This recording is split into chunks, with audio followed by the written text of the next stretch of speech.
Boa noite, gente. Vamos seguir direto agora, então, para a conferência de encerramento do nosso primeiro dia dessa jornada, que, a meu ver, está sendo bastante potente, né? A conferência do professor Renato Lessa, professor de Filosofia Política da PUC-Rio, autor de, entre outros livros e ensaios, O Cético e o Rabino, Breve Filosofia sobre a Preguiça, a Crença e o Tempo. A conferência se intitula Do Presidencialismo de Assombração e de Sua Produtividade.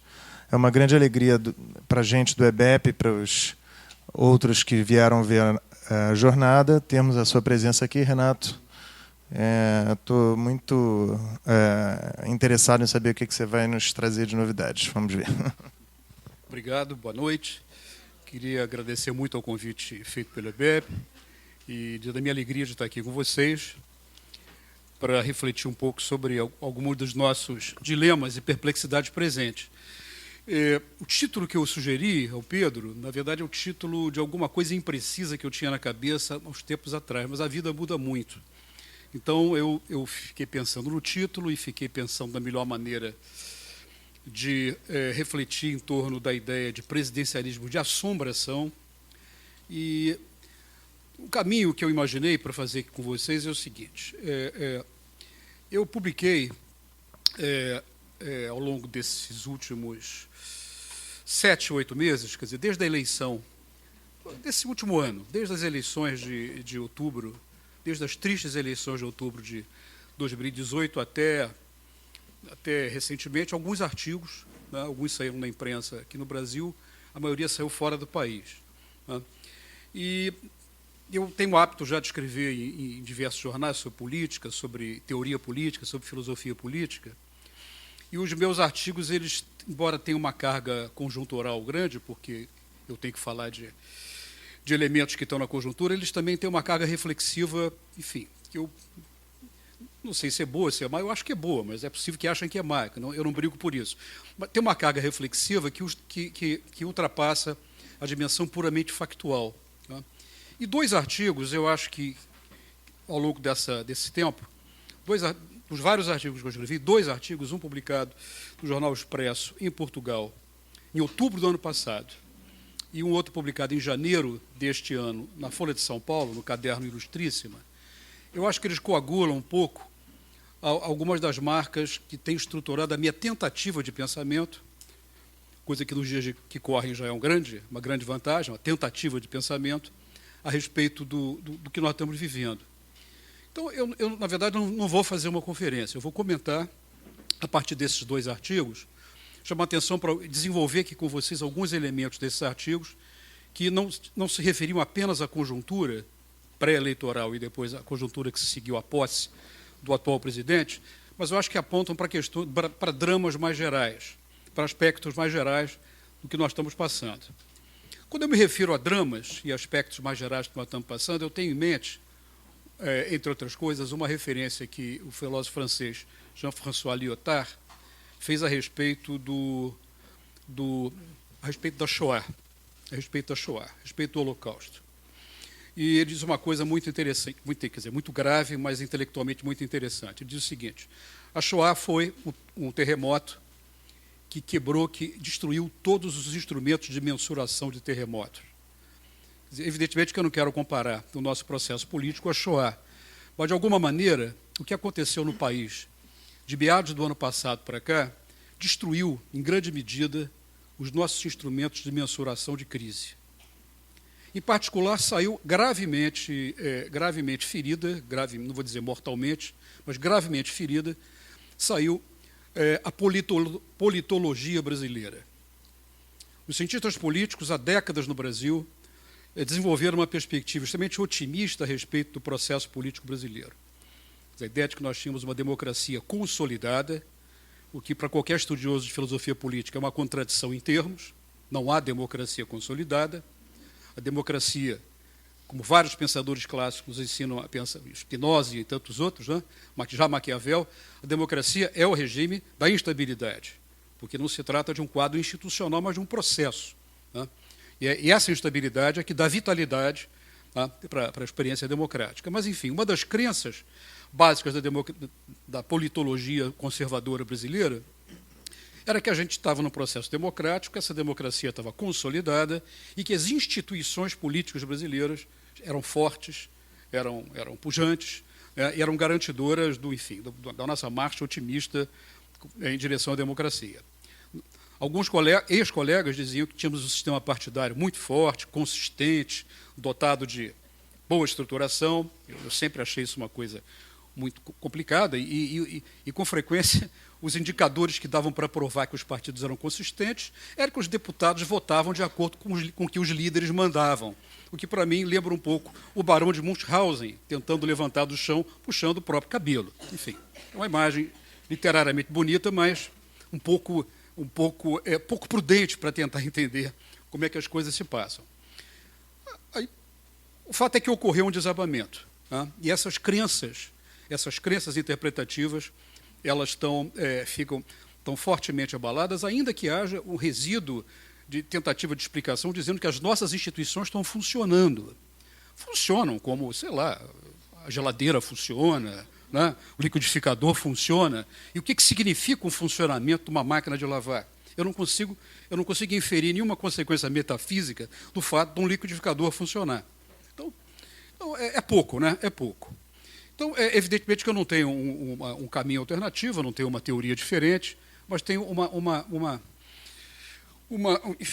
uma sistematização de perplexidades, né, e de questões que eu gostaria de trazer aqui para vocês. Então, eu pensei em fazer o seguinte, né, são artigos curtos, eu vou ler os 2 artigos com calma, pausada e educadamente, e vou fazer alguns comentários ao longo disso e tentar deixar algumas questões para a gente poder conversar, porque esse é um tema de conversa, não é um tema de conferência, né? Então, eu vou procurar falar o mínimo necessário para fazer o meu argumento, para que a gente tenha, né? Enfim, já estamos numa hora avançada, vocês já estão trabalhando aqui o dia inteiro, né? Eu também já estava trabalhando em outras coisas, mas vocês estão o dia inteiro sentados aqui. Então, aqui tem um termo, né? Enfim, já que estamos em casa, eu não quero ser um trauma para vocês. Certo? Então, vamos lá. Então, olha só, em outubro de 2018, vamos fazer uma viagem, então, vamos nos transportar. Esse é outro problema, a nossa memória desaparece, né? A nossa memória desaparece. A gente esqueceu como era bom o Brasil até outubro de 2018. Quer dizer, o Brasil era uma parada, era uma carne de pescoço. Mas, quer dizer, a gente perde a memória disso. A gente vai sendo... esse é um outro problema, né? Quer dizer, da análise das ciências sociais. A gente perde a perspectiva do tempo e só fala da conjuntura, do instante, né? E o instante tem história, né? Todo instante tem história. Todo instante é o desabamento de tendências do tempo, de médio, longo e curto prazo, que vão formando os instantes. Então, vamos tentar fazer um regresso, né? Há alguns meses atrás, até 1 ano atrás. Estamos em outubro de 2018, as eleições não aconteceram ainda. Eu publiquei um artigo, saiu em Portugal. O título, evidentemente, não foi esse que saiu lá, mas o título original do artigo, perdoem, é muito forte, chama-se Mercado e Porrada. Né? É o título do artigo. Notas a respeito de uma afinidade. Né? Eu dizia o seguinte, o espectro da candidatura de Jair Messias Bolsonaro, doravante denominado como o inominável, constitui uma ótima oportunidade para a reflexão a respeito da presença do abjeto na política. Esse é um ponto que eu acho importante, porque os nossos protocolos usuais de avaliação da política supõem que todos os atores políticos são racionais. Racionais, enfim, e a racionalidade nos termos que punha no século XVII o bom Thomas Hobbes, que era uma boa alma, não tem culpa disso. O Hobbes diz o seguinte, os seres humanos são completamente alucinados, né, Deus deu para os seres humanos, entre outras coisas, o dom do absurdo, mas há uma centelha de racionalidade. E a prova é que eles sabem contar e fazer conta. Então, é isso. Né? Então, a ideia de que, parte das ciências sociais, e a ciência política é muito marcada por isso, a ideia de que os atores políticos, entre aspas, eu estou reproduzindo aqui o vocabulário, são atores racionais. Tá? E que esses atores racionais maximizam as suas preferências. E outra palavra também, toda vez que vocês ouvirem a palavra preferência mais de 2 vezes num texto, é um cientista político que está escrevendo. Isso é um marcador linguístico importante. Tá? Então, as preferências, quer dizer, não se pergunta que preferências são essas, como é que elas são formadas, se elas têm história, se é uma história para dentro, uma história de fora. Quer dizer, o importante é a preferência que o sujeito traz, põe lá na maquininha, aperta o botão e o que sai do botão, o voto, é uma expressão de preferência. Tá? Quer dizer, quando a gente introduz o objeto na política, a gente começa a perceber que algumas preferências elas são portadoras daquilo que Primo Levi chamava de infecção latente. Né? Ou seja, isso temos que parar para pensar qual é o background que essas coisas têm. Então, esse é um tema que mal encaixado na reflexão politológica contemporânea, o objeto, porque é julgado muito abstrato, não é mensurável. Qual é a medida do objeto? É por quilo? É o barômetro que mede o objeto? Quer dizer, é a dificuldade de mensurar. Mas ele está aí, ele está implicado, ele está presente. Tá? Então, o capitão, pelo que eu estou dizendo aqui, constituiu uma ótima oportunidade para reflexão a respeito da presença do objeto na política. Uma referência intelectual útil a respeito uma referência intelectual útil para pensar o objeto na política, bem pode ser a clássica e iluminadora obra da antropóloga britânica Mary Douglas, morta em 2007, apropriadamente intitulada Pureza e Perigo, uma análise dos conceitos de poluição e tabu. É um livro que a gente não pode sair de casa sem ler, é fundamental. Publicado em 1966. Não se trata aqui, evidentemente, nem do texto, nem aqui, né, de apresentar uma resenha acadêmica do livro, mas de trazer a reflexão sobre as nossas agruras presentes, algo alternativo à asepsia conceitual politológica, sempre a normalizar os seus objetos e a dar tratamento numérico a aberrações. Na medida que eu dou tratamento numérico às coisas humanas, todas as coisas humanas passam a se equivaler. E eu tomo as coisas humanas pela medida que elas têm. Então eu tenho, na verdade, uma alucinação da análise que deixa de lidar com elementos da vida e passa a lidar com elementos reduzidos num vocabulário supostamente racional. Ou seja, eu passo da coisa para o número. Né? O primeiro passo é passar da coisa para o número. O segundo passo é achar que o número é a coisa. Né? E por aí eu vou fazendo as inferências. Bom, Douglas convida-nos a refletir sobre os significados da sujeira e da imundície em nossa experiência cotidiana. E o faz a partir da sugestão de que ambas podem ser percebidas como matérias fora de lugar. Essa é a expressão da Mary Douglas. Em uma de suas anotações, tanto menciona a exposição de dejetos humanos, quanto o singelo depósito de um fio de cabelo infantil no prato de sopa. Nossos hábitos mentais protegem-nos da experiência com a imundície, revelando a todo o tempo como discrepante e não assimilável. Nos afastamos, né? Mas ao mesmo tempo em que o objeto e o imundo se nos apresentam como matérias fora de lugar, parece fundamental percebê-los como parte integrante de um sistema mais geral das coisas, em curiosa coabitação com as matérias em seu lugar. Trocando em miúdos, a experiência radical com o objeto, mais do que revelar o quanto ele é liminar e insuportável, deve trazer consigo a consciência do seu vínculo com a normalidade da vida. Sendo a sua expressão mais repugnante, o objeto é aspecto revelador do sistema que o contém e que o segrega ao mesmo tempo. Pois bem, o inominável é o inominável propriamente dito, quer dizer, aqui não é inominável, é adjetivo, transformei em substantivo, em coisa. O inominável é a ostensión do que mais abjeto há no quadro político que se apresenta ao país. A abjeção inerente ao inominável dá-se pela defesa aberta que faz da violência na política e pela apresentação ao país de uma gramática e uma retórica do castigo. Uma forma de mundo na qual a eficácia das consequências é diretamente proporcional à quantidade de dor infligida aos inimigos. Cercado invariavelmente por homens musculosos e de semblante duro, o inominável percorre o país amaldiçoando os institutos civilizatórios contidos na Constituição de 88, fundados em uma cultura de mediação e de não letalidade, como fundamento normativo da organização da sociedade. Parêntese que eu pus na época. Difícil não entrever na reiteração daquela companhia preferencial hipermáscula a força de uma obsessiva homofilia, que exige como compensação e como recalque a ostentação de fúria homofóbica. Curioso personagem. Segue o texto. A apologia da tortura, mais do que evocar o heroísmo de seus perpetradores, lembrar na sessão de votação da autorização para o processo da Dilma, né? Quer dizer, mais do que evocar o heroísmo de seus perpetradores, serve à sua reentronização no horizonte de possibilidades. Esse ponto é importante. A homenagem ao torturador, né, ao terror de Dilma Rousseff, como ele bem disse, não é uma homenagem, é uma reentronização no horizonte das possibilidades. Né? Ela é um só tempo reparadora e antecipadora. Né? Eu adoraria estar errado nesse texto. Quer dizer, texto que a gente escreve torcendo para estar errado. Mas, enfim. Isso autoriza os desdobramentos. Né? Esse desabamento seguiu o desabamento no Rio de Janeiro, né? e o que vemos no Rio de Janeiro. Né? Bom, enfim, um homem fundamentalmente violento faz-se assim mito da renitente boçalidade tão presente no meio de nós. Tão presente no meio de nós. Aí voltamos à questão do objeto do Mary Douglas. O objeto é o que nós odiamos, mas o objeto faz parte do sistema geral das coisas que nos é complementar ao mesmo tempo. Né? Quer dizer, a ideia de abjeção e complementaridade.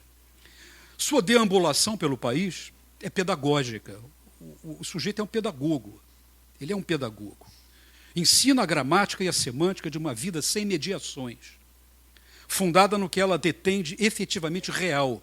O que é o real? O real é a possibilidade e a necessidade de infligir castigo físico aos inimigos, quilombolas, índios, camponeses sem terra, LGBT, mulheres, sindicatos, estudantes, democratas em geral. Constitui a listagem das vítimas potenciais desse despautério. Regressão civilizatória. O pau de arara no lugar das armas da República. Os demais candidatos ordinários, estamos nas eleições, tá? Não estou falando de hoje, estou de um ano atrás. Os demais candidatos, ordinariamente mais ou menos palatáveis, situam-se no exterior dessa inesgotável reserva de abjeção. Quer dizer, o inominável é a reserva de abjeção, né? Reserva ecológica de abjeção. Os demais candidatos são ordinariamente bons ou maus. Nenhum excepcional, mas nenhum abaixo dessa linha demarcatória. Né? Serão maus, bons ou nem tanto assim, mas não necessariamente abjetos. Nesse sentido, o inominável não é um candidato normal. Ele é a negação mais radical do mundo no qual se dá a possibilidade de escolha entre diferentes candidatos. A ele, portanto, não se deve conceder a perspectiva da normalização por meio do vocabulário politológico asséptico. Né? Tratá-lo como o mesmo vocabulário que tratamos Lula, Fernando Henrique Cardoso, né? Ou seja, políticos, aspas, ordinariamente anormais, ordinariamente, normais ou anormais, mas, enfim, pertence ao tal esquema geral das coisas não abjetas. Né? Será que os mesmos nomes devem ser aplicados para seres de um ou de outro campo? Essa é uma questão. Né? Os demais candidatos, quer dizer, é um problema de linguagem, portanto, quer dizer, e a linguagem é uma forma de vida. Né? Quer dizer, então, a linguagem está implicada aqui nisso. Quer dizer, como é que a gente denomina, representa esse inominável, essa coisa. Né? Os demais candidatos, esse aqui eu já li. Bom, a ele, portanto, repetindo, não se deve considerar a perspectiva da normalização por meio de vocabulário politológico asséptico. Conclusão do texto, o ponto, acho que o último ponto o abjeto, como ensinou Mary Douglas, tem parte com este mundo. Sua apologia e sua exibição não se limitam à exortação do passado ditatorial e à expectativa de reentronização em nossas vidas. Ele possui, em adição, fixação no aqui e no agora. Ele pertence, portanto, ao sistema mais geral das coisas. Mas como assim? Quer dizer, ele está fora, mas ele pertence também ao sistema das coisas. A ostensión primária da boçalidade e a exortação da violência, por parte do inominável, a muitos pareceu incompatível com o namoro assumido com a mais extrema agenda liberal em economia. Seu porta-voz, o economista Paulo Guedes, figura entre os mais destacados expoentes de tal agenda e disso, verdade seja dita, nunca escondeu, nunca fez qualquer segredo. Nesse aspecto, aliás, a candidatura do inominável começa a ganhar foro de normalidade, já que a sua agenda econômica e social não discrepa, no essencial, da apresentada por assessores econômicos de alguns outros candidatos. Alckmin, Marina, Meirelles tinham assessores econômicos que também poderiam convidar o Paulo Guedes para trabalhar com eles. Falam todos a mesma língua e percebem a política e o ativismo social como fatores permanentes de irracionalidade. A fusão entre a gramática da violência e a defesa do ultraliberalismo em economia e em política social, na verdade, nada tem de inconsistente. Da mesma maneira que o tratamento do tema da segurança... Esse ponto eu acho fundamental. Né? Quer dizer, a ideia... de uma maneira assim, mais intuitiva, quer dizer, parece que é uma contradição entre a gramática da violência e a defesa de uma ordem liberal em economia. Né? Na verdade, não há inconsistência nessas coisas. Da mesma maneira que o tratamento do tema da segurança pública exige para a agenda do inominável a deflação dos direitos civis, certo? Eu só tenho segurança com deflação de direitos civis, né? A operação livre de uma ordem de mercado impõe a desmontagem dos mecanismos regulatórios e a afirmação de crenças fiscais incompatíveis com as funções constitucionais do Estado brasileiro. Trata-se aqui de deflação de direitos sociais.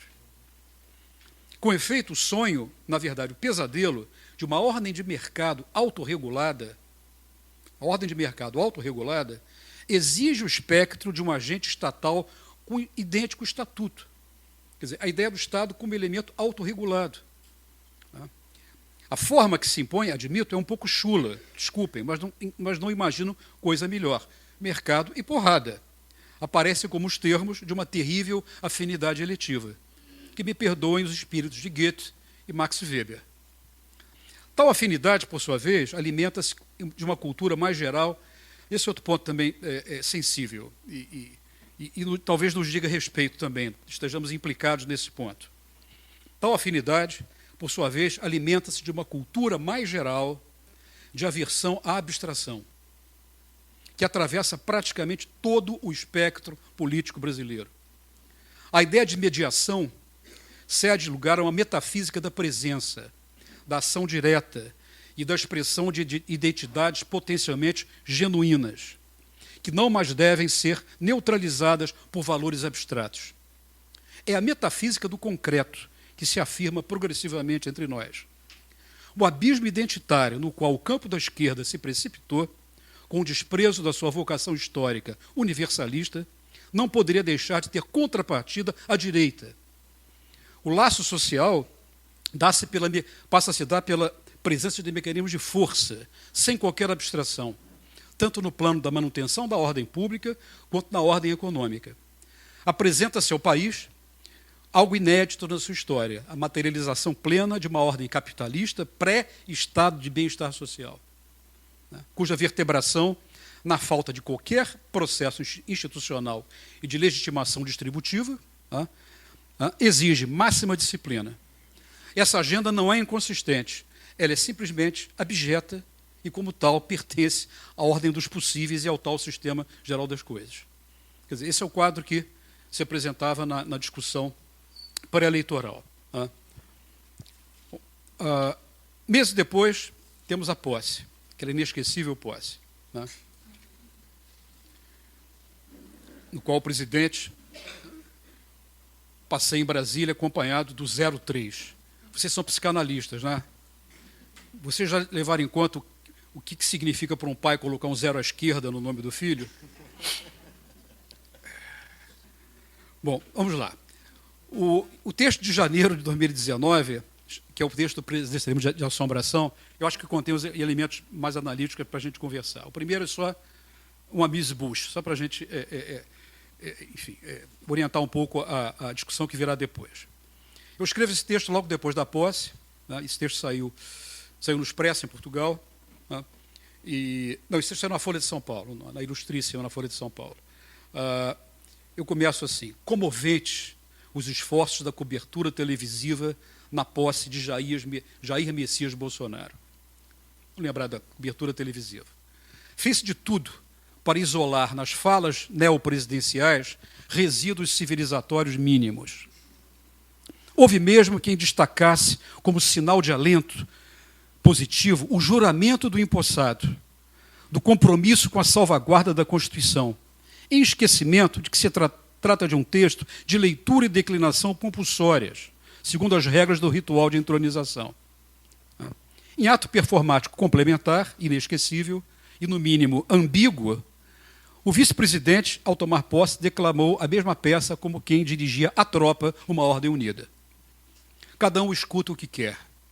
Nada a fazer a respeito. Há quem enfatize ao ouvir o empossado. Há quem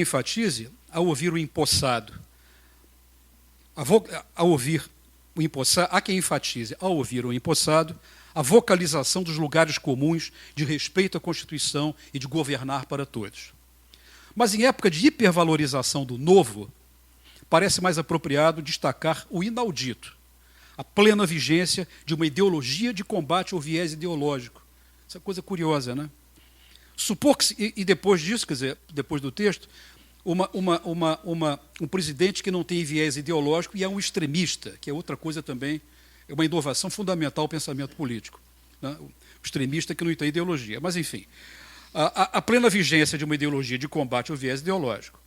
Supor que se trate de má-fé, pelo evidente contraditório da expressão, talvez seja conceder aos defensores da novidade uma hipótese generosa de natureza cognitiva.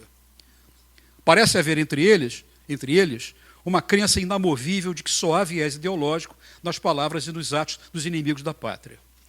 Uma vez denunciado e afastado, né, o viés ideológico, a verdade e a realidade emergiriam de forma límpida para o Brasil, para que o Brasil se reencontre consigo mesmo, né, tal como dito pelo genial novo chanceler. Descreve-se assim o trajeto da consciência alienada a que busca, fora dos termos da realidade, o significado de todas as coisas. O reencontro com a pátria repõe a natureza objetiva da realidade com o consequente imperativo de um governo de técnicos. Cada um escuta o que quer. Assim lhe parece, tal como nos ensinou o sábio Pirandello, mas nada do que se diz, esse ponto é importante, mas nada do que se diz, em princípio, pode ser tomado como inconsequente. Cada um diz o que quer, mas nada do que se diz é inconsequente. Se digo que amo a humanidade, desse ato genérico de fala, nada pode ser diretamente inferido, em termos práticos. É um daqueles sentimentos oceânicos, cujas consequências são indeterminadas. Agora, se envio para o meu vizinho uma ameaça de morte, compreendo que seja prudente que ele vá à polícia dar parte da ameaça. Esse é o limite do relativismo. O arco de consequências expectáveis, como bem dizem os portugueses, dos nossos atos de fala. Em termos diretos, há atos de fala com relação aos quais é imperativo que se vasculhe o âmbito das suas consequências possíveis. Quer dizer, esse é o ponto que eu viria a desenvolver depois. Nós estamos vivendo uma experiência de linguagem. Né? Nós estamos sendo redescritos por uma linguagem, né? E a linguagem fabrica mundos. Né? Mas esse é o ponto que eu vou trabalhar na conclusão daqui a 7 minutos e meio. Tá? Pois bem, sem a intenção de estabelecer qualquer analogia entre regimes políticos, é o caso de lembrar de Victor Klemperer, um professor alemão de literatura românica.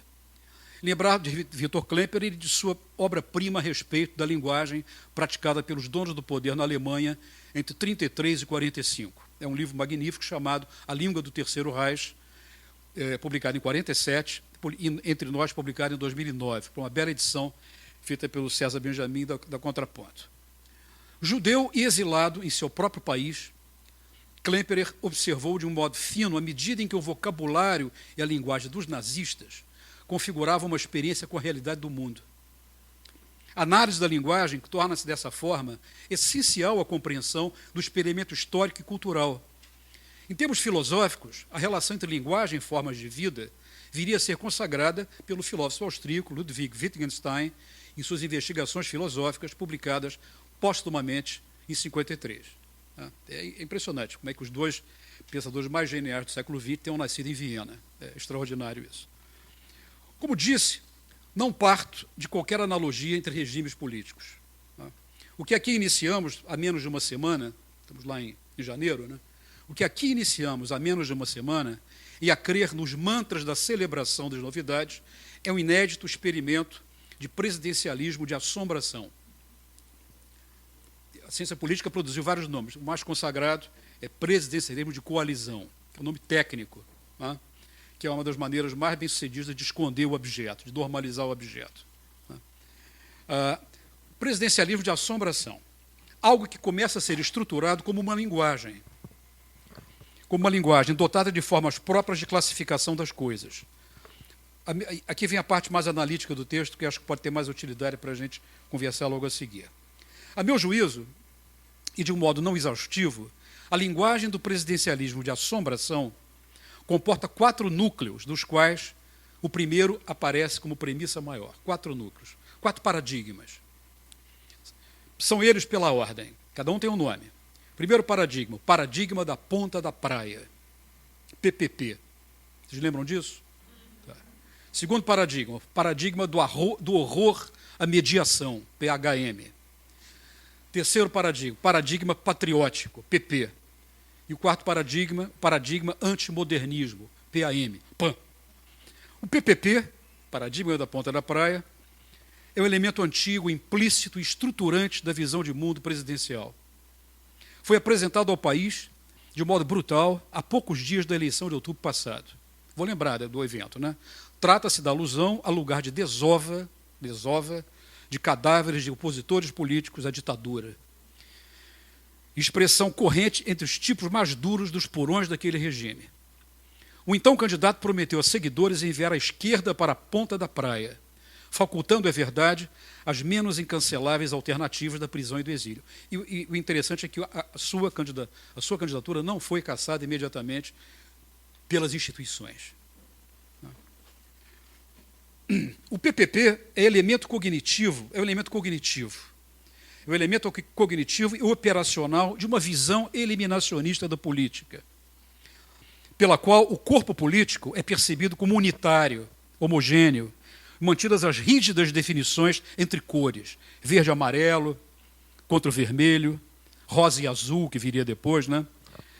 A figura do inimigo, rosa contra azul, né? Enfim, a gente acabou vendo depois, a figura do inimigo da pátria retorna, indicando o não pertencimento da esquerda e dos desajustados ao conjunto da nação. Esse é um ponto, nós estamos vendo uma disputa a respeito de quem pertence ao corpo da nação. Certo? Quer dizer, nós não estamos recebendo refugiados de outros países, quer dizer, temos venezuelanos, mas não temos problemas de imigração, porque há imigrantes internos, quer dizer, nós estamos, na verdade, vivendo processo de expulsão de nacionais da nação. Né? E a última experiência histórica que nós temos de nacionais que não pertenciam à nação foi na escravidão. Né? Quando a mão de obra brasileira, em sua grande maioria, não pertencia à nação. Não é que não pertencia à cidadania política, não pertencia à nação. Uma coisa mais básica ainda.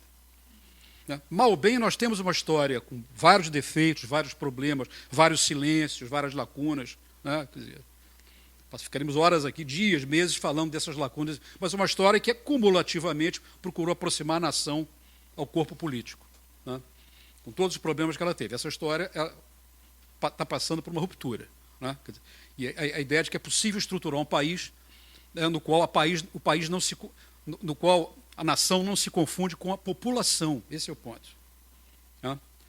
Quer dizer, quando eu saio da nação e passo a ser população, eu me transformo numa figura demográfica. De demografia. Eu passo a ser estudado pelos demógrafos. Né?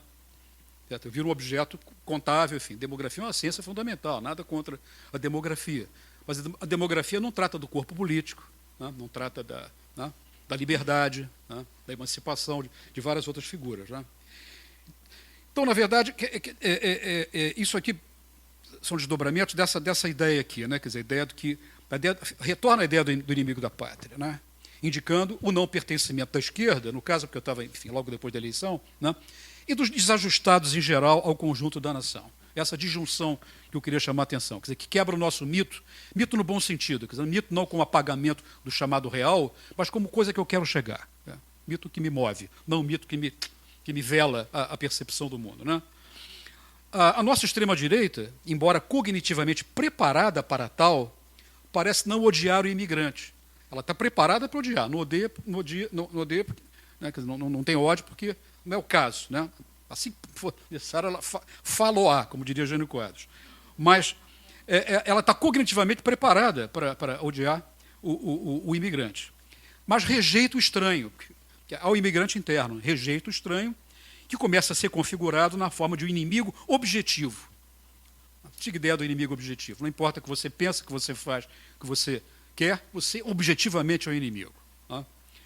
O inimigo é o tal operador do viés ideológico. Né? Mas, enfim, como nós já sabemos,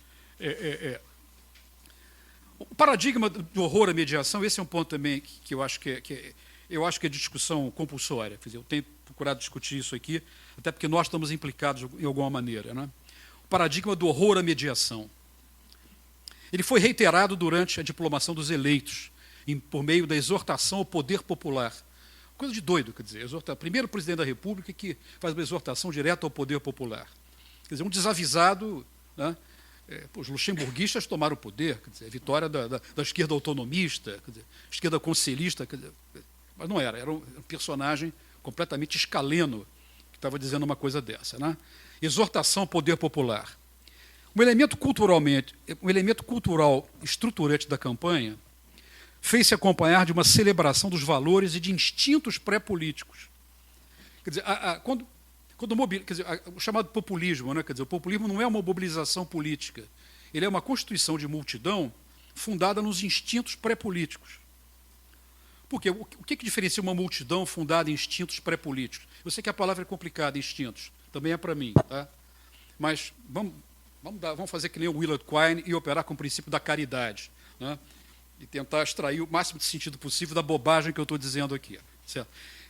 Portanto, a ideia de que a vida política ela não exige reflexão, não exige reflexividade, não exige conversa, não exige produção de sujeitos políticos que agem de uma maneira, enfim, que investem minimamente numa linguagem comum, numa reflexão que extrapole a situação material imediata. Não envolve isso. Envolve a reiteração do irreflexivo, do não pensado, do impensado, né? Do que é supostamente natural. Né? Então, o componente de abstração necessário à política desfaz-se em prol de um elogio da autenticidade. Desculpem, mas uma sociedade de pessoas autênticas é insuportável, perigosíssima, né? Da autenticidade, da diferença radical. Quer dizer, certo? Quer dizer, evidentemente que a diferença é fundamental até para que nós nos reconheçamos. Né? Senão, se nós somos homogêneos, o reconhecimento seria impossível. Mas uma ética social fundada exclusivamente na autenticidade a todo preço, ela é o quê? Ela é centrífuga. Né? Ela é centrífuga. Né? E não há ordem política que possa ser construída numa experiência social hiperfragmentada. Se queremos uma experiência hiperfragmentada, ok, viajemos nesse mito, né? Ou seja, nesse horizonte. Mas essa viagem tem que abandonar no caminho uma série de elementos. Um deles é a perspectiva de uma ordem política minimamente universalizável. Né? Esse é o ponto. Né? Então, a ideia, portanto, que o componente de abstração... Isso posto pela direita. A direita está pondo isso, quando ela se apresenta, né? Quando ela faz esse elogio da autenticidade. Né? Os modos de expressão devem decorrer de substâncias verdadeiras, impulsos autênticos, livres da ação de mecanismos de contenção, autolimitação, reflexão, enfim. É o Freud do mal-estar, né, na cultura, né, que está aqui correndo lá atrás. Né? É compreensível nessa chave o horror ao politicamente correto, eles odeiam o politicamente correto, o que indica o quanto do combate cultural incide sobre o campo da verdade. Libertos da restrição do correto, podemos nos sentir livres para dar vazão aos termos dos nossos preconceitos e, se calhar, passarmos ao ato. Né? Certo? Porque palavra é coisa, palavra é vida, palavra é hipótese de ação. Né? Palavra está fixada na crença. E a crença é um hábito de ação. Crença não é um princípio metafísico. Deixa eu consultar minhas crenças. Isso não é crença, isso é uma outra coisa. A crença é um hábito de ação, é uma maneira de agir no mundo. Né? E certas coisas passam para as palavras, elas potencialmente passam para o mundo da vida. O que impede que isso não aconteça? Mediação, abstração, artifício, né? Contenção. É uma palavra muito boa, mas enfim. Né? O tratamento conferido à imprensa durante a posse presidencial só pode ser entendido à luz do paradigma do horror à mediação, né? Assim como os atos de hostilidade a veículos específicos e do elogio aos aplicativos de comunicação instintiva e imediata. Quer dizer, a ideia a suposição de que não há... Evidente que há mediação sempre, né? A mediação é humana, é antropologicamente fixada, não há como não haver mediação, né? Mas é a ficção da possibilidade da supressão. Basta que eu acredite que é possível suspender a mediação para que eu haja como se não houvesse mediação. Esse é o ponto, né? Então, eu acho que hoje, ociosa discussão, não há mediação, mas há mediação, não há. É ociosa discussão. Basta que eu acredite que não há mediação, certo? Para que eu haja de uma maneira tal que não há mediação. Aí o estrago já está feito, né? Crianças são mortas, enfim, a polícia dá tiro em comunidades das periferias da cidade, enfim, né? Essas coisas ficam autorizadas, automaticamente autorizadas. Pois bem, o PHM, né, traz consigo a repulsa da representação. Esse é outro ponto. A repulsa da representação. Em vários sentidos. A representação enquanto representação, quer dizer, eu poder contar uma história para alguém, né, representar alguma coisa, e da representação enquanto forma de organização do sistema político. Né? Claro que não é fácil defender a representação, não é defender a representação, não é fácil indicar a incontornabilidade e a positividade da representação diante do que fazem os nossos representantes. É uma tarefa inglória, certo? Mas há que aprender a fazer exatamente isso. Exatamente porque o princípio da representação é fundamental, que o exercício da representação tem que ser duramente combatido e criticado. Quer dizer, essas coisas não me parecem excludentes. Mas, enfim, mas o ponto fundamental não é esse, né? Quer dizer, o tal paradigma de horror à mediação, ele traz consigo a repulsa da representação e da necessária identificação, e a necessária identificação com o chefe, por vezes teologicamente descrito. Isso é um ponto importante. É o deslocamento do eixo da representação. A representação deixa de ser um exercício, deixa de ser o produto de uma vontade política organizada para ter uma presença, certo? E passa a ser a identificação com o chefe, que é ele que vai me dar a ficção da unidade, que nós fazemos parte de um corpo. Quer dizer, nós não fazemos parte de um corpo por autoconstrução, por autopoieses, por produção através de uma vontade de ser um sujeito político, mas esse sujeito nos é doado, né, pela ficção de que o chefe está lá. Isso, o Dr. Hobbes explicou isso no século XVII. Né? Intuitivamente, a gente acha que o representado cria o representante. É o contrário. É o representante que cria o representado. Tá? É só pensar na lógica simbólica. Como é que um símbolo, uma bandeira, um símbolo, representa um conjunto de pessoas? Porque nós nos vemos no símbolo, né?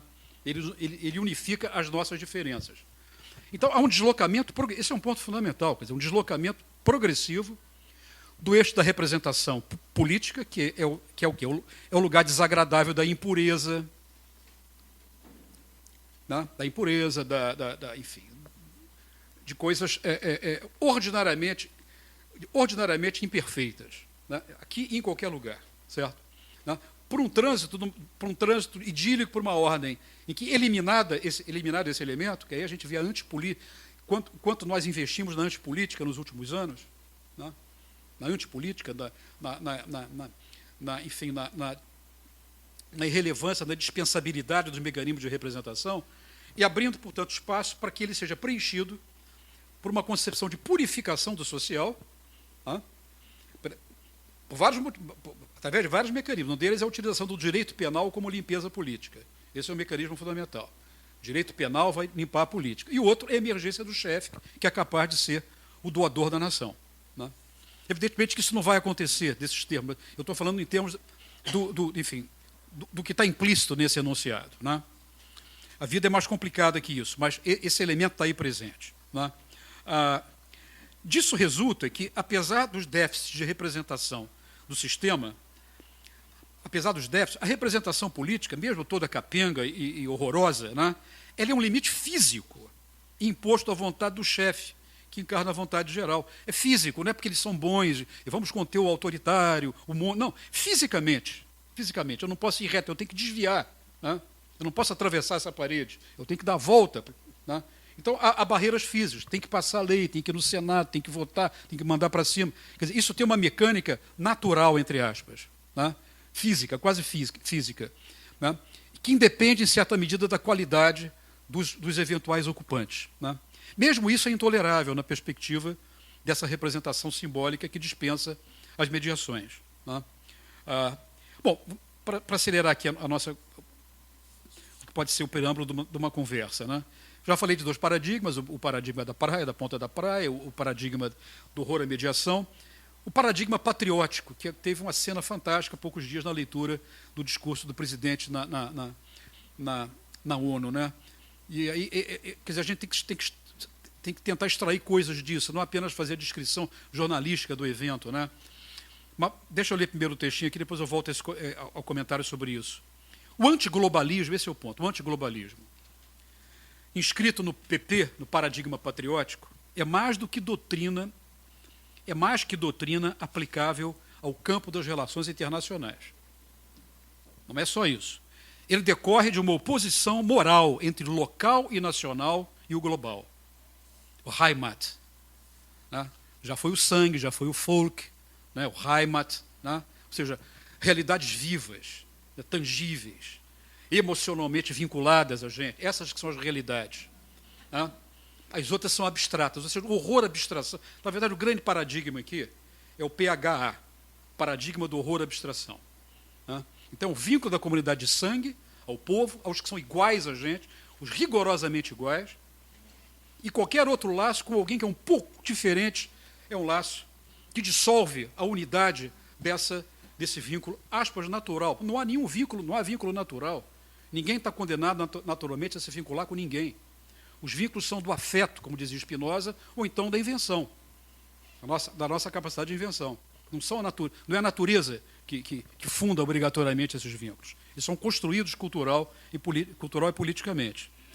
Mas a metafísica desses operadores do antiglobalismo trabalha... eu acho que isso é um marcador para identificar, né? Toda vez que alguém falar nisso, a gente... Que nem a preferência, né?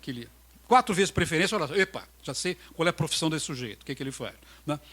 Um marcador importante de infecção latente, para pegar essa expressão magnífica do Primo Levi, é a utilização dessa oposição local, natural contra o geral e mais abstrato.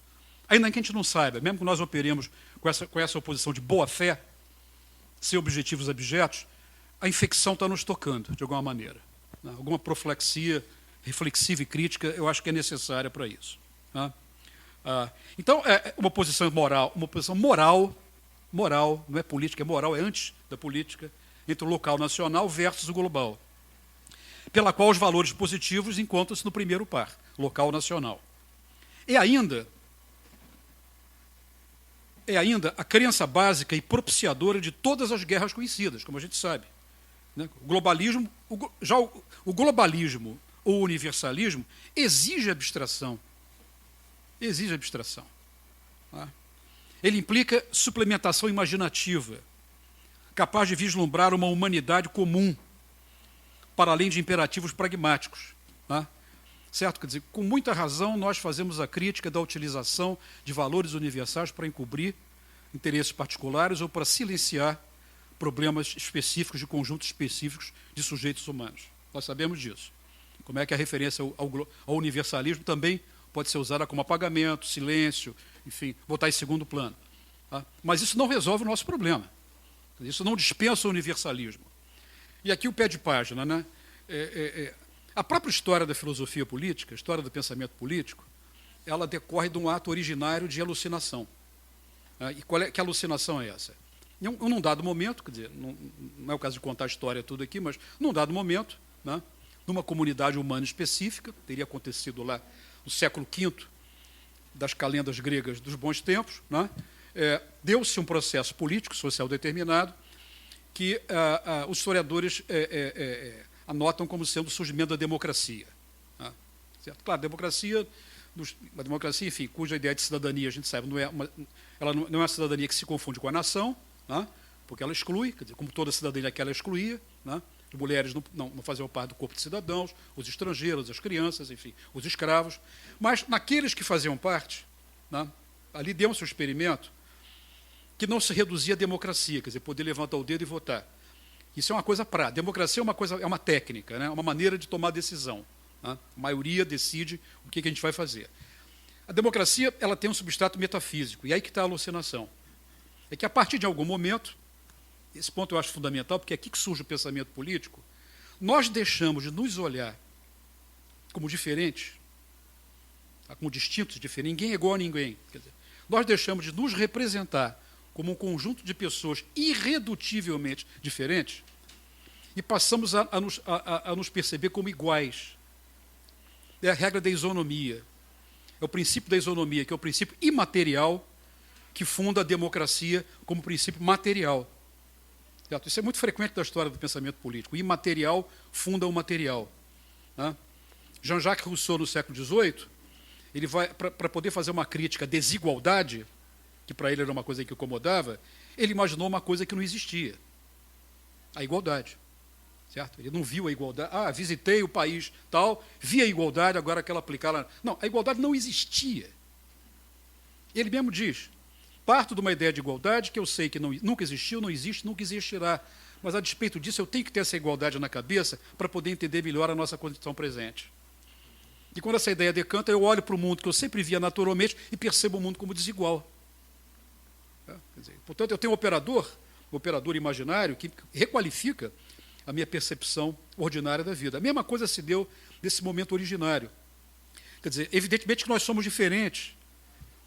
Evidentemente que há diferença, que em Atenas havia pescadores, artesãos, comerciantes, ricos, pobres, homens no sentido bem masculino. Aqueles homens eram diferentes entre si. Né?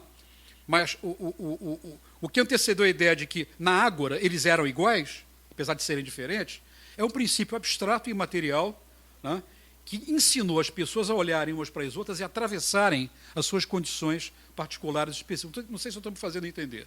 Quer dizer, ver algo que não existe e assumir como real e como existente. Esse é o ponto fundamental que está implicado na regra da abstração. Né? O universalismo ele é necessariamente abstrato.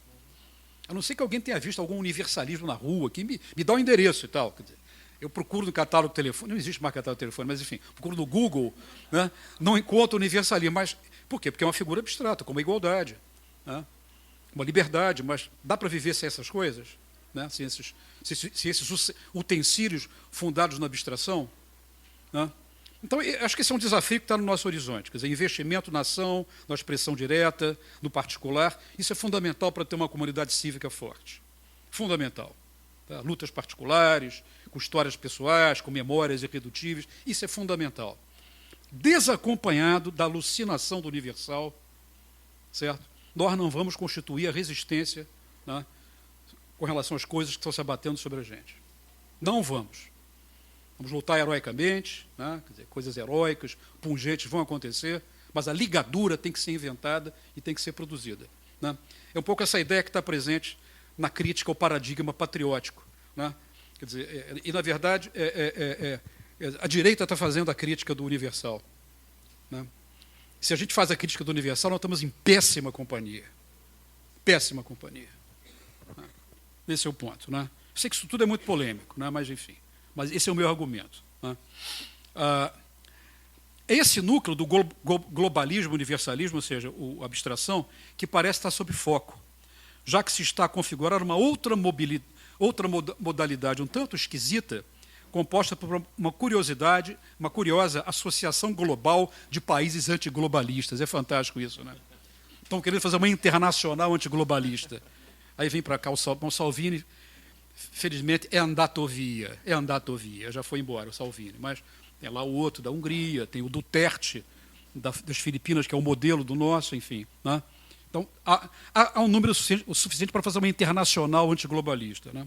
Mas o ponto essencial é de outra natureza, mais sério. O antiglobalismo do chanceler não é heterodoxo com relação ao que reza ao paradigma da ponta da praia. Né?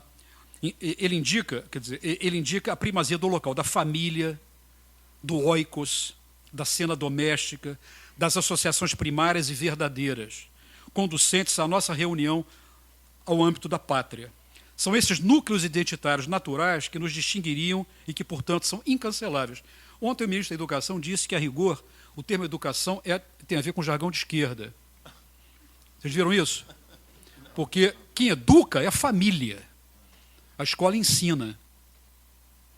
Quer dizer, é isso aqui, que é exatamente esse ponto. Quer dizer, é essa questão, né? Quer dizer, a família, o oikos. Né? Quer dizer, imagina se. Quer dizer, eu fico imaginando a família do ministro, né? Quer dizer, mas, enfim.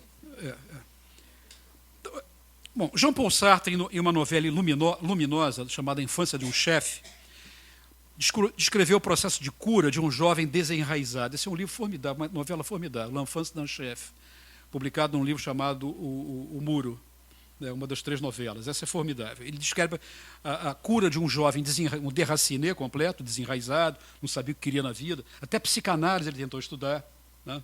Tentou de tudo, mas desenraizado. Não sabia quem era.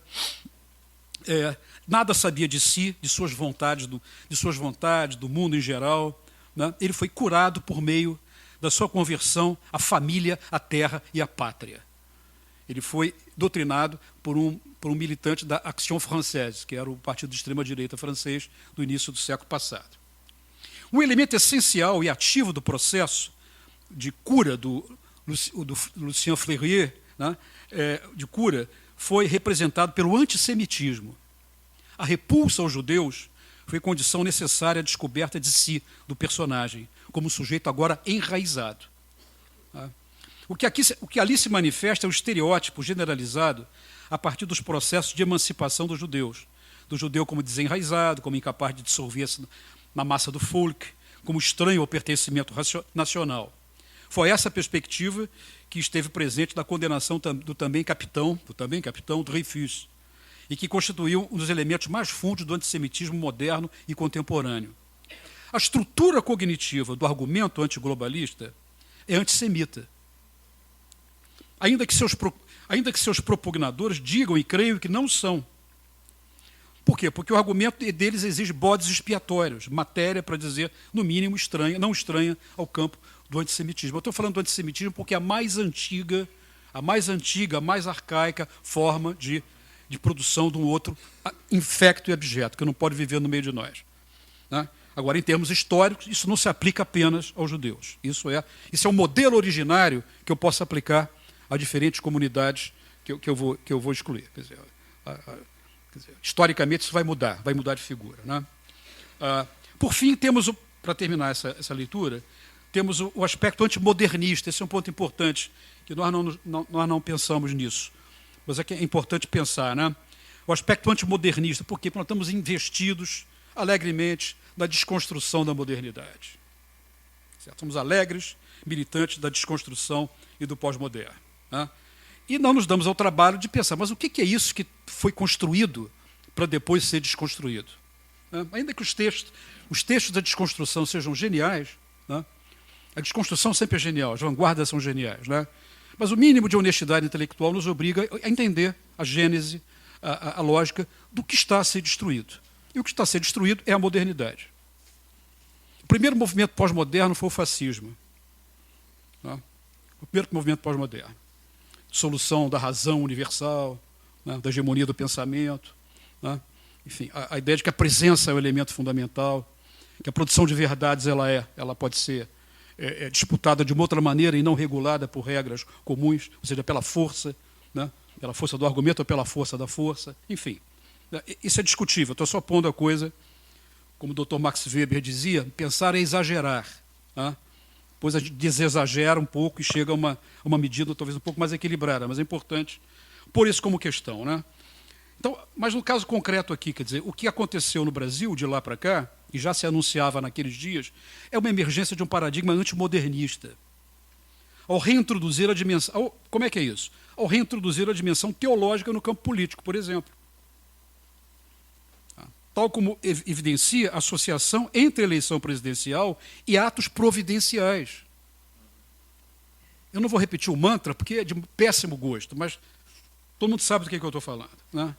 Vincula-nos a uma experiência de mundo inimiga do duplo, da ironia, da cultura do absurdo e das vantagens cognitivas do espírito de contradição, da loucura da modernidade, né?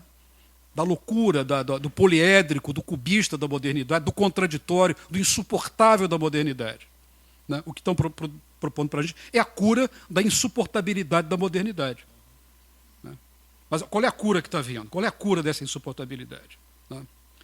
Por diferentes caminhos, o espírito modernista configurou a nossa experiência de país. Por vezes com ímpeto renovador reduzido, como fizeram bem notar Mário de Andrade, né? Ele um protagonista do modernismo, mas nos anos 30, 40, né? Numa revisão crítica feita do movimento, ele chamou atenção para o encaretamento do modernismo, que estava se transformando numa cultura oficial. A arquitetura do Estado Novo ela incorporou aspectos modernistas. Belíssimo palácio lá do Capanema, chama-se Palácio Capanema.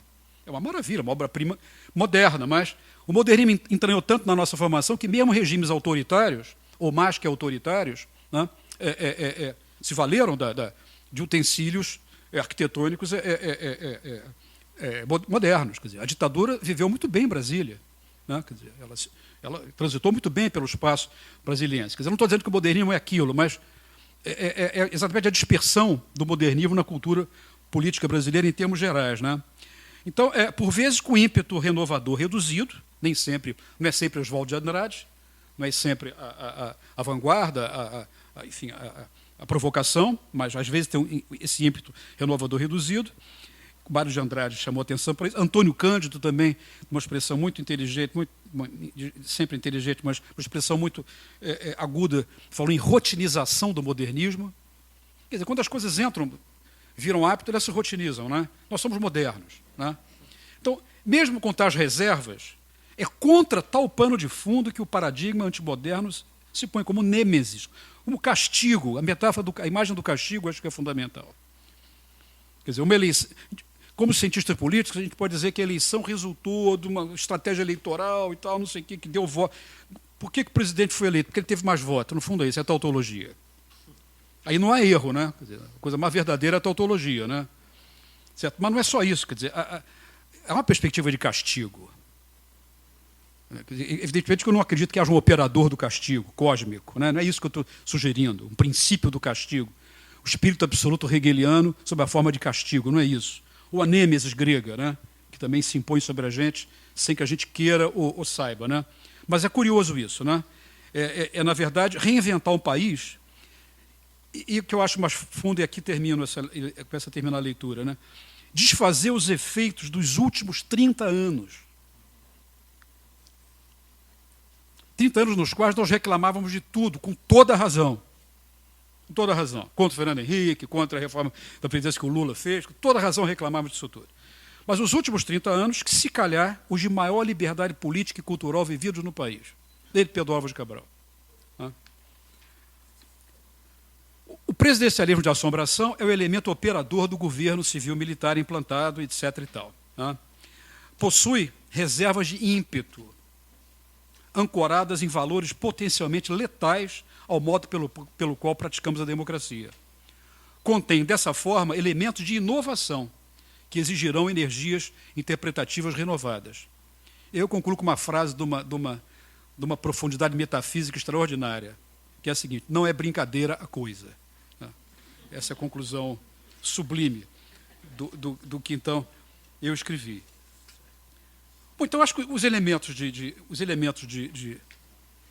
discussão que acho que a gente tem, quer dizer, em que medida esses paradigmas estão estruturando não só uma forma de governo, mas algo mais, não digo mais fundo, mas algo mais pregnante está se passando. Né? E eu termino a fala aqui chamando a atenção para um problema posto há muito tempo, no século XVIII, por Jean-Jacques Rousseau, que é um problema que nós esquecemos, mas há quem faça uma leitura de Rousseau muito instrumentalizada. Rousseau, num capítulo importante do Contrato Social, ele diz uma coisa assim, né? Mais importante, melhor, antes de conhecer o modo pelo qual os reis são escolhidos, é importante saber o processo pelo qual um povo se transforma num povo. Duas coisas diferentes. São duas coisas importantes. A primeira parte, o modo pelo qual os reis são escolhidos, a ciência política foi tratar. eleição, partido político, né? Presidencialismo, parlamentarismo, princípios de coalizão, não de coalizão, enfim. É uma lógica, é um saber inscrito nessa pergunta originária sobre as formas de governo. É o pensamento político como teoria das formas de governo. Né? A tradição a qual eu me vinculo com muito mais alegria é a ideia de um pensamento político que quer saber como é que o social é constituído. Né? O que faz do povo um povo. Quer dizer, o que Rousseau quis dizer, ou pelo menos autorizou que nós disséssemos, permitiu, propiciou que nós disséssemos a partir dele. É que há uma diferença fundamental entre o povo pensado enquanto população, enquanto biologicamente constituído, quer dizer, conjunto de seres humanos num dado território, que voltamos à ideia da demografia, né? É a demografia que conta, classifica por gênero, por idade, faz pirâmide, né? Mortalidade, natalidade, enfim. Aquelas coisas fundamentais que os demógrafos fazem, que são importantíssimos. Né? E qual é a diferença disso, de população, para a ideia que Rousseau falava de povo? A ideia de que povo é um agregado dotado de experiência histórica acumulada, dimensões valorativas, constitutivas, né? Uma maneira própria de se pôr no mundo. É o que intuitivamente a gente percebe quando muda de país. Né? A gente entra no outro país, vê uma coisa distinta, e não é o governo, não é o carro com o volante do lado direito. Isso é o folclórico, é o aparente, é o tátil, né? Mas intuitivamente a gente percebe, né? Porque são histórias acumuladas, irrepetíveis, né? E que produzem, acumulam, coagulam, sistematizam certas maneiras de ser, né? Que são transhistóricas, que são transgeracionais. Né? Esse é um processo, enfim, que vai constituindo, né, a experiência de uma população dotada de elementos qualitativos. Né? Pois bem, a disputa política numa sociedade, esse é o erro dos cientistas, essa é a miopia dos cientistas políticos. Né? A ideia de que a disputa política numa sociedade não é uma disputa pelo governo, pelo poder político em estrito senso. A disputa política, e hoje a disputa política é essa aqui, em grande parte do mundo, é pela constituição da sociedade. Pela constituição da sociedade. Né? Quer dizer, o que torna os nossos problemas muito mais graves são as representações originárias que nós temos de nós mesmos, que estão sendo afetadas e estão sendo postas não digo porque não tem discussão nenhuma, estão sendo atacadas. Né? Por exemplo, os gregos atenienses, embora fossem diferentes, classes sociais diferentes, interesses diferentes, acreditavam que eles eram uma polis. Quer dizer, essa ficção. Quer dizer, quando eu falo em ficção, não estou falando que eles estavam enganados, não sabiam da... Não, a ficção é fundamental, é um elemento fundamental para a fixação na realidade. Certo? A única forma de contato possível com a realidade, não o tal real. O tal real eu sei que ele... Deixa ele lá, né? É bom que ele não entre na sala. Mas com a realidade comumente vivida, quer dizer, o acesso a essa realidade comumente vivida depende da instituição ficcional dessa realidade. Quer dizer, do nosso investimento imaginativo na configuração desse mundo. Né? Então, quando eu tenho uma comunidade que passa a se representar, deixa eu dar um exemplo que eu acho que é mais tangível. Né? Quer dizer, um dos elementos fundamentais da modernidade, aí eu junto duas coisas, e economizo o tempo e a paciência de vocês. Um dos elementos fundamentais da história da modernidade foi um evento que durou 150 anos ou mais. Foi uma das maiores matanças ocorridas na história da Europa. Certo? Enquanto isso, a Europa fazia matanças em outros lugares, eu bem sei que fazia, mas houve uma matança específica no core da Europa chamada Guerras de Religião. Quer dizer, o que eram as guerras de religião? Não era uma guerra de... Não é porque uns acreditavam que havia hóstia, que havia transubstanciação, outros não acreditavam em imagens, não é isso. Isso é a fenomenologia da guerra de religião. Os protestantes quebrando as imagens das igrejas, os católicos vendendo banha de protestantes nas feiras livres em Paris, enfim. Isso é a fenomenologia do massacre. O que está presente como constitutivo da guerra é a representação originária da sociedade. A partir do tipo de fundamento imaginário que a sociedade, a partir do qual a sociedade se constitui. E, nessa altura, alguns pensadores, lá pelo século XVII, muito interessantes, aparecem, entre eles Spinoza e Pierre Bayle, são os dois mais radicais, mais interessantes do século XVII, que vão chamar a atenção, sobretudo Pierre Bayle, que é menos conhecido, para a ideia de que uma sociedade uma república livre, ela tem que ter ela não pode ter na sua representação originária a teologia, a religião. Por quê? Porque os enunciados religiosos, todos eles têm como implicação necessária a negação da outra religião. Certo? Eu não tenho religião que se autocontenha, tá? Enquanto enunciado. As religiões são inconciliáveis do ponto de vista doutrinário. Elas passam a ser conciliáveis se um halo, né, exterior a elas mesmas acaba se impondo. A tolerância, né, a concórdia, e várias coisas historicamente vão aparecer. Mas o que aparece de interessante no debate do século XVII, que é um debate que nós esquecemos, né, é a ideia de que a constituição básica da sociedade ela não pode conter princípios que autorizam, né, a passagem ao ato da eliminação, da ostracização de pedaços da sociedade. E no caso histórico da Europa do século XVII, a religião ocupava esse lugar. Pierre Bayle propõe, por exemplo, a ideia de que uma sociedade livre é uma sociedade governada por ateus. Um ponto interessante, né? Ateu, quer dizer, diferente do ateu, o ateu hoje é um religioso. O ateu sabe que não existe Deus, ele sabe, né? É como Gagarin, quando desceu da volta à Terra, né? Lembram disso? Não, vocês não lembram. Não, eu lembro. Gagarin, quando desceu da viagem em volta da Terra, a primeira coisa que ele disse é que ele não tinha visto Deus. Né? Mas aí foi o camarada, secretário-geral do Partido Comunista Soviético, que disse, você quando descer, você diz isso. Aí ele disse, né? Quer dizer, hoje a atitude do Bayle seria de um agnóstico. Um agnóstico. Certo? Ou seja, a religião não está em questão. Né? Ou seja, vão viver a religião em outras esferas e outros domínios. Né? Então, isso só para dar um exemplo, que como é que muda, a cara da sociedade muda dependendo do tipo de representação original, mais funda que está criando a ideia da unidade. Então, eu estou dizendo isso para a gente afiar a nossa escuta, né, para o investimento que está sendo feito na estruturação dessa sociabilidade fundamental. Claro, e evidentemente afinar a escuta porque estão fazendo do ponto de vista da política propriamente dita, porque a política propriamente dita existe e nos afeta imediatamente. Mas essa política que nos afeta imediatamente, ela tem um ciclo curto, de curta duração. Esse governo vai acabar. Esse governo vai acabar um dia. Né? Vai acabar. Né? Outras coisas... Então, a política... Agora, esse é o ponto fundamental, e aí eu paro de falar. Né? Esses investimentos de constituição substantiva da sociedade têm efeito de longa duração. Longa duração. Certo? Investimentos imaginativos de constituição da sociedade brasileira colonial estão conosco. Estão conosco.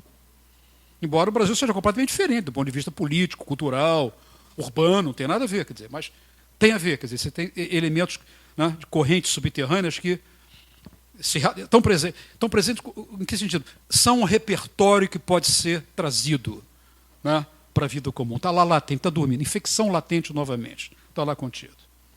Escravidão como instituição econômica, acabou a escravidão, acabou, não tem mais. Quer dizer, tem, claro que tem, mas enquanto sistema econômico que funda a sociedade, não tem. Mas o investimento imaginativo de estruturar uma sociedade com base no trabalho escravo criou formas, eu vou dizer inconscientes, mas intersubjetivas e comuns de representar a vida social. Estão lá presentes. Em algum lugar estão ali. Horror à pobreza, horror à igualdade. Não só horror à igualdade, o horror à perspectiva da redução da desigualdade. Né?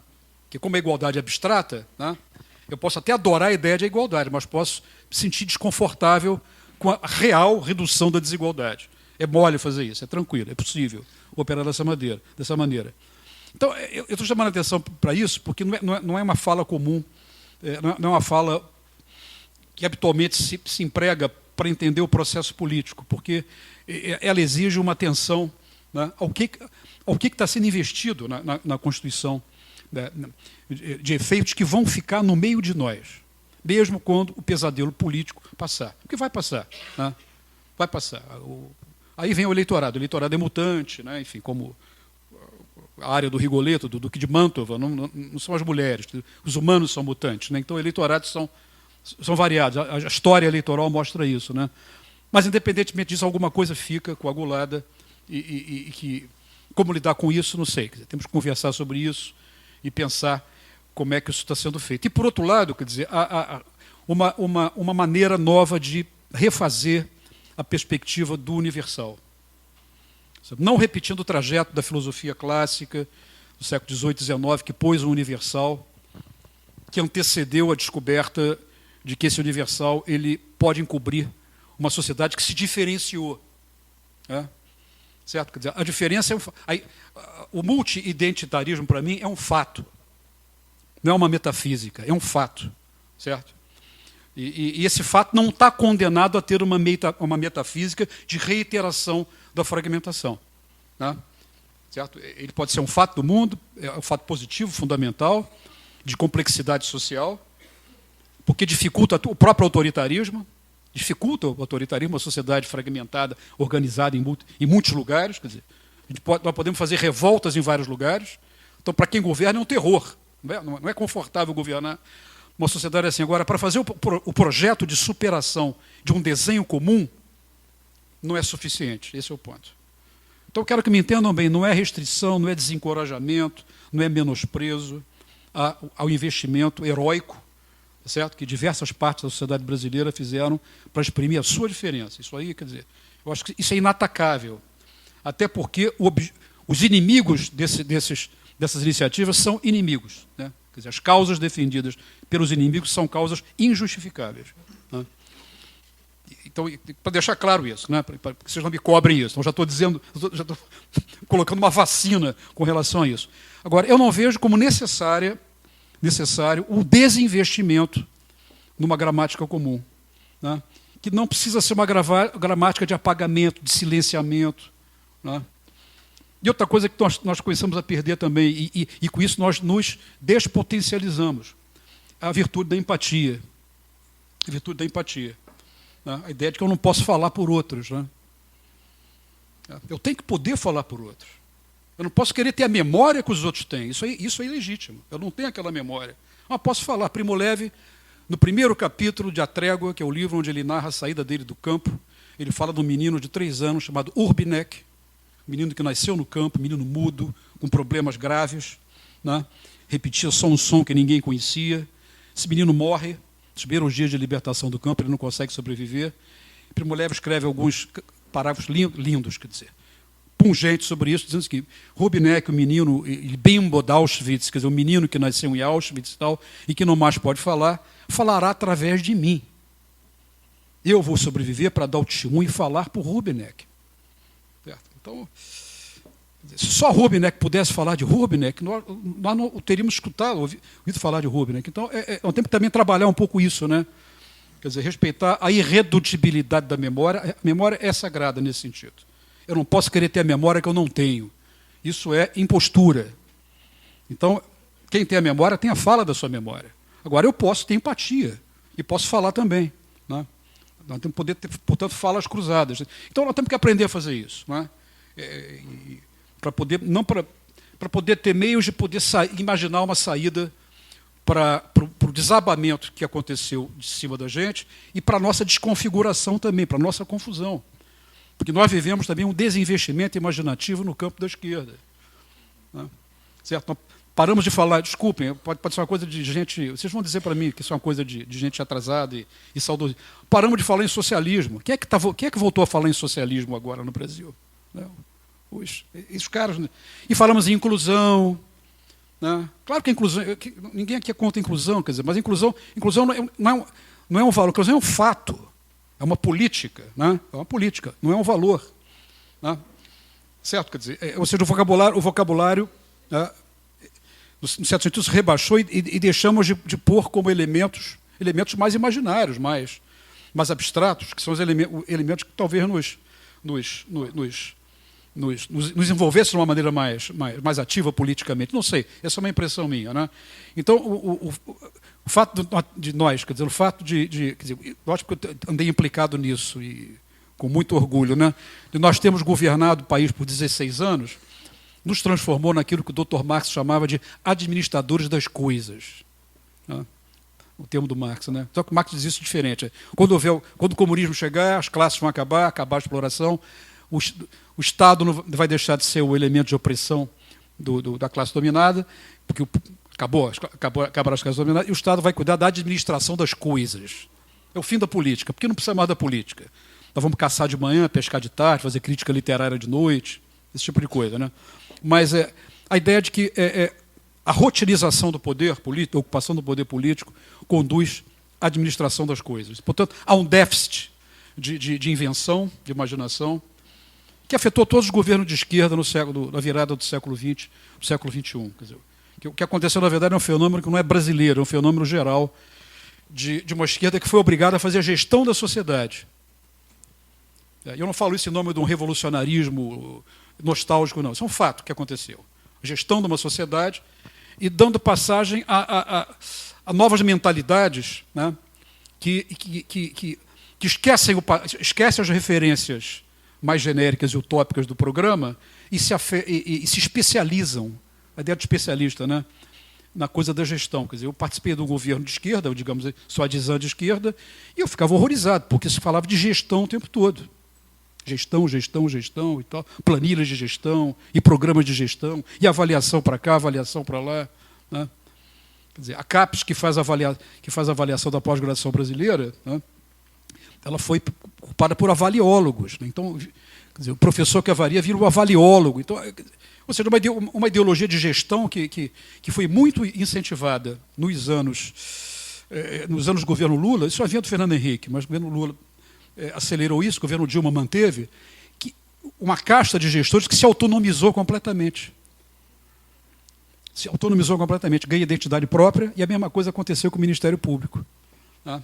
Que é uma invenção emancipatória da Carta de 88, para criar os defensores do povo, os nossos ombudsman, que vão defender as causas do ambiente, né, dos direitos individuais, dos grupos perseguidos. Vira uma casta própria, com interesses próprios, com pautas corporativas próprias, e se transforma num partido político de limpeza da política. Quer dizer, as coisas vão se despregando do seu programa original. Né? Isso tudo foi gerado num ambiente onde, de alguma maneira, né, nós que somos os inimigos dos que estão lá em cima, tivemos, de algum modo, envolvidos e empenhados. Né? Então, acho que qualquer reflexão sobre o que fazer, ela tem que envolver também isso. Né? O que se passou do outro lado. Né? Enfim, falei mais do que eu queria, mas é um pouco isso, e se vocês tiverem ânimo, fôlego para conversar, eu tenho.